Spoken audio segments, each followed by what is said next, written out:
চাঁদে হাঁটার জন্য এবার একটি কুকুর রোবটকে প্রশিক্ষণ দিচ্ছেন বিজ্ঞানীরা। তথ্য সংগ্রহ আর গবেষণা করবে এই রোবট।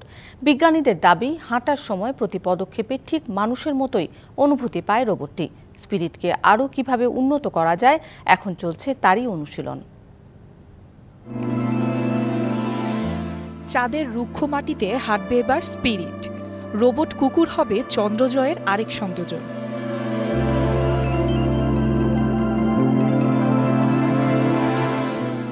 চাঁদ আর মঙ্গল গ্রহের মাটির চরম অবস্থার বিবেচনা করে বানানো হয়েছে স্পিরিট নামের রোবটটিকে।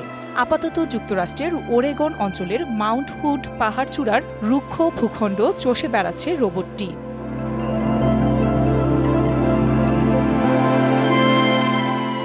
ইউনিভার্সিটি অফ সাউদার্ন ক্যালিফোর্নিয়ার বিজ্ঞানীরা বানিয়েছেন স্পিরিটকে। তবে Texas A&M university, Georgia institute of technology, Oregon State university, temple university এবং ইউনিভার্সিটি অফ পেনসিলভেনিয়ার বিশেষজ্ঞরাও স্পিরিট তৈরিতে অবদান রেখেছেন। ডেটা সংগ্রহে এবার মানুষকে সাহায্য করবে স্পিরিট। আমরা যেভাবে অসমান জমির উপর হাঁটি, সেভাবেও হাঁটবে সে।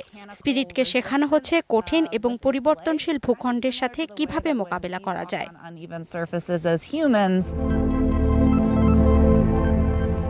গবেষক দলটিকে 2 বছরে $20 লাখ দিচ্ছে মার্কিন মহাকাশ গবেষণা সংস্থা নাসা।